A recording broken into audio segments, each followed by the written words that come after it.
राज्य आउ 91 कोरोना आक्रांत सुस्थ होती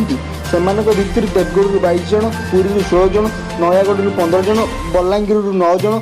अनुगुल और बालेश्वर 5 जन लेखाएं और भद्रक और सुंदरगढ़ 3 जन लेखाएं, कटक गंजाम खोर्धा कलाहांडी बरगढ़ 2 जन लेखाएं अच्छा एमानू मिसाइले राज्य में आक्रांत संख्या 1416 सुस्थ होती घर को फेरी एने राज्य स्वास्थ्य परिवार कल्याण विभाग पक्ष ट्वीट कर सूचना दी।